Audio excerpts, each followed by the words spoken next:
नमस्कार, बहुत बहुत स्वागत करते हैं न्यूज 21 में आप सबका। मैं हूं आपके साथ ऋतिका पांडे। सबसे पहले हमारे सभी दर्शक जो देख रहे हैं पूरे देश और दुनिया से, उनको ओम नमः शिवाय, जय भोलेनाथ। जी हाँ, क्योंकि आज सावन की शुरुआत हो चुकी है और पूरा देश जो है भक्तिमय माहौल में कह सकते हैं डूब गया है। इसीलिए देखिए, आज हम सभी एकत्रित हुए हैं उस पावन महीने के स्वागत में जो भगवान शिव को समर्पित है, जिसको कहते हैं सावन मास। ये वो समय है जब आसमान से अमृत बरसता है, धरती हरियाली से मुस्कुराती है और भक्तों के दिल शिव भक्ति में डूब जाते हैं। सावन सिर्फ एक महीना ही नहीं बल्कि आस्था, भक्ति और प्रकृति से प्रेम का उत्सव है। तो आइए शुभ अवसर पर हम आपको सीधे मिलवाते हैं पंडित अशोक पराशर जी से, जिनके मुख से निकले हर शब्द में वेदों की गूंज है। ऐसे हमारे पूज्य पंडित जी को सादर वंदन करते हैं, प्रणाम करते हैं सबसे पहले पंडित जी, और आपका बहुत बहुत स्वागत करते हैं। जय भोलेनाथ, जय श्री राम, जय श्री राम। ओम नमः शिवाय, ओम नमः शिवाय, ओम नमः शिवाय। पंडित जी, सबसे पहले तो बहुत बहुत आपको शुभकामनाएं देना चाहेंगे सावन की। हम आपको भी 21 चैनल को बहुत बहुत अभिनंदन करता हूं। आप पूरी स्टाफ, पूरी टीम को बहुत अभिनंदन करता हूं। आपका स्वागत जी, और हम चाहेंगे कि आपका आशीर्वाद हम सब पर हमेशा बना रहे। पंडित जी, साथ पंडित जी आपसे शुरुआत में करना चाहूंगी, अगर बात करें सावन महीना चल रहा है, शुरू हो चुका है, अभी चलेगा महीना भर, तो आपसे जानना चाहूंगी भगवान शिव का प्रिय महीना क्यों माना जाता है? क्यों लोग इंतजार करते हैं सालों भर? क्या सावन में शिवलिंग पर जलाभिषेक की कोई विशेष विधि होती है? सावन व्रत के बारे में भी हम बहुत ज्यादा सुनते हैं, तो ये सब चीजों के तरीके क्या होते हैं? कैसे इसको ढंग से किया जाए कोई, और साथ में कोई साधारण तरीका भी बताइएगा जो आम जनता भी कर पाए। जी देखो, ये सावन का महीना बहुत ही लाभदायक है, शिव परिवार माता पार्वती का बहुत ही शुभ है। तो इसमें जितने भी शिव भक्त हैं तो इसमें बहुत ही योगदान करते हैं, और भगवान भोलेनाथ की इसमें बहुत ही मान्यता है। इसी महीने में तो बहुत विधि विधान से इसका पूजा विधान होना चाहिए, और इसमें बड़ी सुख शांति मिलती है परिवार में, सुख शांति मिलती है। मैं आपसे ये भी जानना चाह रही थी कि कोई जो साधारण लोग हैं जिनको बहुत ज्यादा समझ नहीं है या अभी ज्ञान हम कह सकते नहीं है, कैसे पूजा पाठ कर सकते हैं पंडित जी? जलाभिषेक वगैरह की तरीके, सही तरीका क्या होता है जिनको नहीं पता? जी देखो, भोलेनाथ ऐसे हैं शिव भगवान, उनके मंदिर पे द्वार पे जो भी जाता व्यक्ति किसी भी प्रकार से पूजा करता वो स्वीकार करते हैं, लेकिन इसका विधान यह है जैसे जल में दूध लेना चाहिए जी, हो काले तिल होने चाहिए, ठीक है, और गंगा जल मिश्रित होना चाहिए जी, थोड़ा चंदन मिश्रित होना चाहिए, पंच तत्व होने चाहिए। तो इससे शिव परिवार पे अभिषेक किया जाता है, तो उससे बहुत ही अपने परिवार की सुख शांति प्रदान की होती है। सावन में सोमवार व्रत का बहुत ज्यादा महत्व है, ऐसा क्यों है गुरुजी? ये महिलाओं के लिए है, माता पार्वती का जो सौभाग्य होती है, औरतें उनका सौभाग्य के लिए ये सोमवार का व्रत किया जाता है। तो ये सोमवार का व्रत सावन में जितने भी सोमवार पड़ते हैं सिर्फ उतने दिन करना चाहिए या पूरे महीने व्रत करना चाहिए? जितने सोमवार आते हैं सावन के महीने में बहुत लाभदायक होते हैं। क्या इसका कोई खास विधि विधान होता है कि उस दिन भूखे रहना है, पूजा पाठ कोई व्रत वगैरह करना है, क्या कैसे? देखो, औरतें जो भी आती है वो अपने स्वाग के लिए माता पार्वती की पूजा की जाती है, और उसके लिए अपने स्वाग के लिए व्रत रखा जाता है। इससे वो ये प्रार्थना करती है, भाई मेरा पति अमर रहे, मैं सौभाग्यवती रहूं, दीर्घायु हूं। बिल्कुल, दीर्घायु।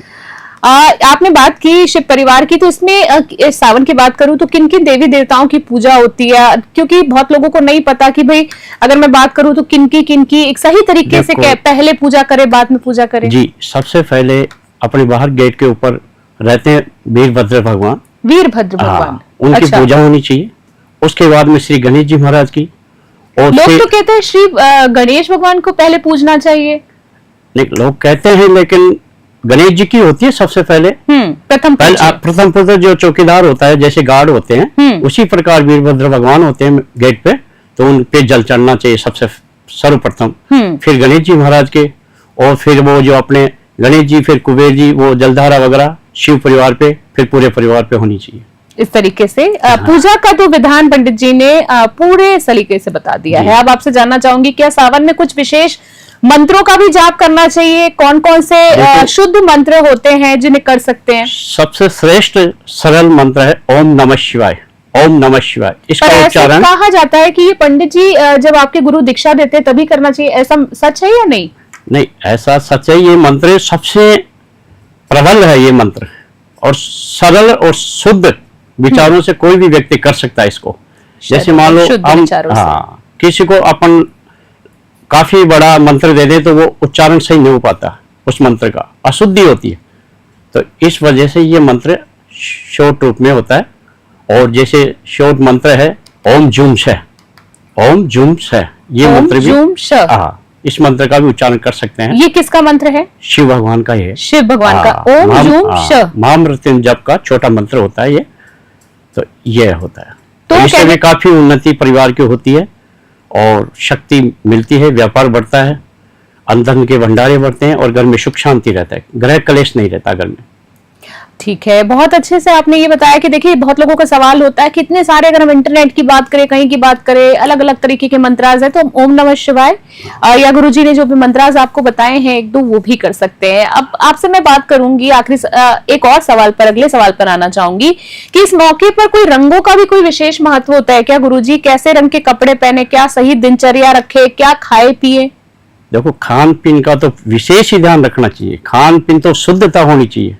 जैसे भगवान के मंदिर में जाते हैं तो अपन शुद्धता से जानी चाहिए, किसी प्रकार का मतलब अशुद्ध खाना नहीं लेना चाहिए अपन को। और भगवान भोलेनाथ तो बड़े ही निराले हैं, तो इस वजह वस्त्र तो देखो सोमवार के दिन तो येलो कलर के पहनने चाहिए, पीले, हाँ पीले वाले, ठीक है, उसमें बड़े प्रसन्नता मिलती है भगवान को। और खान पीन का तो पूरा विशेष ही ध्यान रखना, शुद्ध खाना खाना चाहिए, शुद्ध खाना हाँ। खाना चाहिए। तो कपड़ों का आपने बता दिया, दिनचर्या जो है कैसा खाए पिए। पंडित जी आपसे जानना चाहूंगी, सावन में महिलाएं शिवलिंग को स्पर्श कर सकती हैं या नहीं, क्योंकि बहुत अलग अलग मान्यताएं, देखो, आपकी क्या राय है? ये आजकल क्या सभी औरतें महिलाएं शिव परिवार पे शेर लगाती है तो उन पे बाल वाल लग जाते हैं, तो ये अमान्य है, अमान्य अशुद्ध है, है, हाँ, अशुद्ध है ये चीज। आपके हिसाब से हाँ। अमान्य है। देखो, औरतों को तो माता पार्वती की पूजा करनी चाहिए, शिव भगवान के बिल्कुल स्पर्श नहीं होना चाहिए। लेकिन आजकल क्या कर रहे हैं, औरतें शिव पे सिर लगाती है, उस पे मत्था टेकती है, बाल रुक जाते हैं उन पे, तो वो अशुद्धिकरण हो जाता है। स्पर्श करना ही नहीं चाहिए औरतों को, तो माता पार्वती की पूजा होनी चाहिए औरतों को तो। ठीक है गुरुजी, आपके अनुसार ये होना चाहिए। हाँ। ठीक है, सावन के महीने में कांवड़ यात्रा का आध्यात्मिक और धार्मिक महत्व क्या है पंडित जी? देखो, कांवड़ यात्रा शिव भगवान, जैसे गंगा थी ना, गंगा मैया सिर से निकली थी, तो वहां से जैसे अपन कांवड़ यात्रा लाते हैं तो भोलेनाथ के जगह जगह, अब हर आदमी तो व्यक्ति तो जा नहीं सकता वहां, बिल्कुल नहीं जा तो सकता। वहां से गंगा जल लाके शिव परिवार पे चढ़ाते हैं, तो इसका बहुत महत्व होता है। गंगा जल से बहुत प्रसन्न होते हैं, ये कांवड़ यात्रा लाते हैं तो अपन सफल मानी जाती सफल है। मानी जाती है, चलिए, उससे बहुत अपने बढ़िया बात। परिवार की एक विश्वास बढ़ता है अपने। पंडित जी, बड़ा अच्छा महीना चल रहा है, साथ में एक बहुत महत्वपूर्ण सवाल जानना चाहूंगी जो काफी लोगों के मन में होगा कि जिस तरीके से आप बता रहे हैं स्टेप बाय स्टेप, मगर मैं आपसे ये भी जानना चाहूंगी कि सावन में जैसे कि आपने बता दिया क्या चीजें खाएं क्या पहने, पर एक जो बहुत जरूरी सवाल है वो ये है कि किसी के बीच में मान लीजिए कोई ग्रह कलेश चल रहा है, कोई पति पत्नी में विवाद चल रहा है, किसी तरह की समस्या चल रही है, और कहते हैं ना प्यार का एक जो एक मौसम बोलेंगे, महीना बोलेंगे, क्योंकि भक्ति का, प्रेम और भक्ति की मैं बात कर रही हूँ, तो कैसे आपसी ग्रह कलेश दूर किए जा सकते हैं? कोई उपाय? उपाय इसका यही है, सबसे पहले एक पात्र लें, पात्र, एक कोई भी बर्तन, उसमें जल डालें और थोड़ा दूध, हाँ, उसको डाल के पहले शिव भगवान पे चढ़ाएं और माता पार्वती की आराधना करें। अच्छा। जो जिसके घर में किसी भी प्रकार की कोई भी व्याधि हो, कलेश हो, पति पत्नी में नहीं बनती हो, तो माता पार्वती की आराधना करें और उसके जो भी जितने भी श्रृंगार हैं माता पार्वती को अर्पित करें और उनसे क्षमा याचना मांग के आए कि जो भी हमारे घर में ग्रह कलेश है उसको सुख शांति का, जो जितनी माता पार्वती की सेवा करेगा उसी के सुख शांति प्रदान होती है घर में। ठीक है, जिस हिसाब से आपने बताया, ये एक बहुत सवाल रहता है लोगों के मन में कि आपसी ग्रह कलेश चल रहे हैं, बड़ी समस्याएं चल रही हैं। इसी के साथ संबंधित एक सवाल जानना चाहूंगी, ये भी मैं समझती हूँ कि जितने भी दर्शक हमें देख रहे हैं, कुछ ना कुछ सबकी जिंदगी में चलता रहता है। सावन की अगर मैं बात करूँ, विशेष उपाय अब आपसे जानना चाहूंगी। सबसे पहले तो जिनका विवाह नहीं हो रहा है उनके लिए मैं उपाय जानना चाहूंगी। उनके लिए सीधा सरल उपाय है, 21 पतासे पताशे। जी, और 21 तिल की पूड़ी, काले तिल की, 21 दिन रेगुलर चढ़ाएं शिव भगवान के ऊपर। पहले तो जल चढ़ा दें, जल चढ़ाने के बाद शिव भगवान के ऊपर रखें और माता पार्वती से प्रार्थना करें कि मेरे शादी विवाह का जो भी रुकावट है उसको प्रारंभ करें। तो माता पार्वती की आज्ञा से सब विवाह कार्य शुभ सफल हो जाते हैं। और वो जो प्रसाद है वो किसी शिव भगवान पे चढ़ा के आए, उसके बाद वो प्रसाद को नहीं वहीं खाएं छोड़ या- के आए, वहीं छोड़। अच्छा, मंदिर की आप बात जी, कर रहे हैं, जी। ठीक है। अब मैं बात करना चाहूंगी कि जिनकी किसी भी रीजन से संतान नहीं हो रही है, उनके लिए क्या उपाय? उनके लिए शिव भगवान का जो भी है मंत्र, वो एक मंत्र आता है, तो वो मैं नहीं बता पाऊंगा। ठीक है। हाँ, तो वो मंत्र आता है और ब्राह्मणों द्वारा वो मंत्र का जाप होते हैं, और जो भी उसकी जन्म कुंडली में कोई भी ग्रह होता है उसकी पूजा पाठ होती है, तो उससे उसका निराकरण हो जाता आपने बोला कि आप बता नहीं सकते, समझ गई मैं बातों को, कि कुछ चीजें गुरु दीक्षा या जी। चीजों के हिसाब से ही चलती जी। हैं। पर जो लोग फिर भी किसी को समस्या है, नहीं पहुंच सकते हैं आप तक, तो उनके लिए कोई कुछ तो उपाय बता के जाए। है। उनके लिए तो यही है, उनके जो जन्म कुंडली में कोई भी ग्रह बैठा तो होता वो है ना, किसी पंडित जी से हाँ, संपर्क करके संपर्क करें, जन्म जी। कुंडली किसी भी विद्वान पंडित को दिखाएं, और दिखा के उसमें जो भी ग्रह नीच में बैठा होता है ना, उसकी वो शांति। शुभ कार्य नहीं होने देता है। जैसे मंगल होते हैं तो वो कई स्थानों पे बैठते हैं, ठीक है, तो उस कारण शादी विवाह में रुकावट आती रुकावटें है। हैं, हाँ, संतान और समस्या। अब मैं जी। बात करूंगी नौकरी संबंधी समस्या जिनके जीवन में चल रही है, और सबसे ज्यादा जो आजकल लोग परेशान है, मानसिक तनाव से बहुत ज्यादा परेशान है। दिखते सामने से एकदम परफेक्ट, मानसिक तनाव होता है। नौकरी और मानसिक तनाव से जो ग्रसित लोग हैं उनके लिए कोई उपाय बता दे पंडित जी। देखो ये आ गया कलयुग, इसमें परमात्मा ने छोड़ा कर्म और धर्म, इससे सभी लोग वंचित हो रहे हैं, न कर्म कर पा रहे हैं, न धर्म करने पा रहे हैं। तो इस वजह से सभी लोग परेशान हो रहे हैं। अब जैसे पाठ पूजा भी करते तो समय नहीं निकाल पाते हैं, मंदिर जाते हैं तो जाते ही वहां मतलब जी जी, 50 समस्या बताते हैं, तो ऐसा कुछ भी नहीं। मन तन धन से पूजा पाठ करें तो सब हो सकता है। और ग्रह आजकल का कलयुग है, तो घर में जैसे पितृ वगैरह होते हैं उनका कई दोष रहते हैं, इस कारण से भी घर में अशांति रहती है, और नौकरी संबंधी नौकरी समस्या भी रहती है, शादी विवाह संबंधी भी रहती है, संतान भी समस्या रहती है, कई कारण होते हैं। कई कारण होते हैं। तो आपकी जो कुंडली के हिसाब से हाँ। कहने का मतलब है आप उनको जांच पड़ताल जी, कराएं, जी। उसके आधार पर आपकी जो गुरुजन पंडित जन हाँ, होंगे वो घर आपको में उसका जैसे उपाय कोई भी बताएंगे। देवता वगैरह होते हैं, पितृ वगैरह, उनकी भी पूजा पाठ करवाना चाहिए। घर में किसी के हर वक्त चिक चिक कलेश चलता रहता हो, तो उनको एक कोई छोटा सा उपाय बता दे जिससे उनके घर में उस चीज से सबसे बड़ा मंत्र है घर में सुख शांति के लिए, ओम नमो भगवती वासुदेवाय नमः। इसकी माला फेरें। ओम नमो भगवते वासुदेवाय नमः, विष्णु भगवान हाँ, का। विष्णु भगवान की आराधना करें गृहस्थी जीवन को, मतलब सुख इससे शांति। सुख शांति मिलती है, हर किसी प्रकार का जो दोष होता है वो खत्म हो जाता है। चलिए, आज आखिरी एक दो सवाल में मैं बस जानना चाहूंगी कि बहुत पावन महीना है, क्या चीजों का दान करें? दान पुण्य तो हमेशा हमें करना चाहिए, और मैं तो समझती हूँ कि गुप्त दान करना चाहिए, पर फिर भी अगर आप दान करना चाहते हैं तो क्या कर सकते हैं ऐसे समय पे? देखो इस टाइम सावन का महीना है, रुद्री पाठ कराएं, शस्त्रगढ़ करवाएं, और घर में जैसे पार्थिव रुद्र पूजा पाठ से और शस्त्रगढ़ पाठ क्या होता है गुरुजी?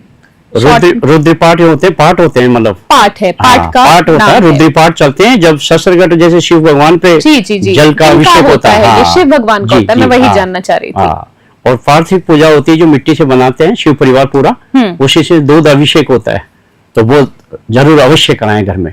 चलिए ये सबसे बड़ा पुण्य और दान है। चलिए, शिव भगवान कोई दान नहीं लेते, शिव भगवान देते ही हैं, और लेते नहीं। आप तो कर्म करो, पूजा करो उनकी, उससे बड़े प्रसन्न होते हैं। अच्छे कर्म करो, हाँ, जानवरों की सेवा करें, बिल्कुल, जीव जंतुओं बिल्कुल, की हाँ। करें, जो गायों को चारा डालें, गायों को चारा चींटियों को डालें। चूगा डालें, कबूतरों को दाना डालें, ब्राह्मण को जो भी यथाशक्ति दान, जो भी खुश और होकर सम्मान करें अपने माता पिता का, ठीक है, गुरुदेवों का सही। गुरुदेवों का।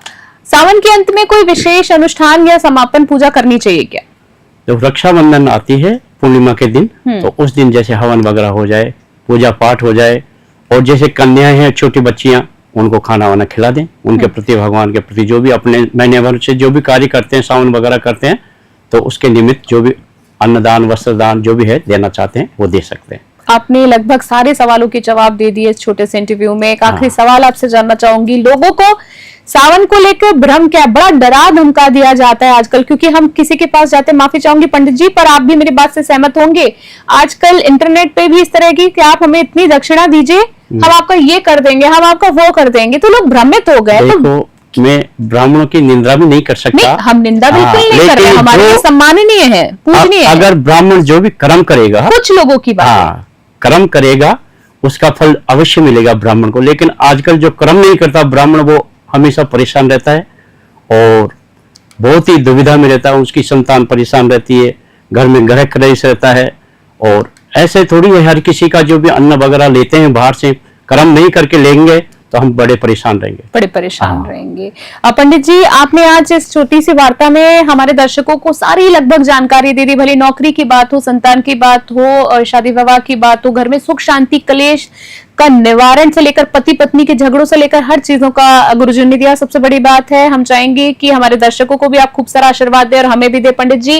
और खूब आशीर्वाद हमारी तरफ से, हनुमान जी महाराज की तरफ से, शिव परिवार की तरफ से हमारा बहुत बहुत 21 चैनल पे आशीर्वाद, हमारे को मौका दिया आपने। नहीं गुरुजी, हमारे लिए सम्मान की बात है, हम चाहेंगे गुरुजी आपका बहुत बहुत धन्यवाद, आपने अपना बहुमूल्य समय निकाला। फिर किसी चर्चा में हम आपसे जल्दी ही मुलाकात करेंगे। अभी के लिए आपका तो बहुत बहुत धन्यवाद देना चाहेंगे पंडित जी। जय श्री राम। जय सिया राम। धर्म ज्ञान और संस्कारों के सच्चे दर्पण है हमारे पंडित जी अशोक पराशर जी, जिनकी वाणी में मंत्रों की शक्ति बसती है। तो चलिए आरंभ करते हैं शो को। शो के साथ भगवान शिव की पूजा के साथ ध्यान करते हैं भोलेनाथ का। अभी के लिए जय हिंद, जय भारत। जय श्री राम।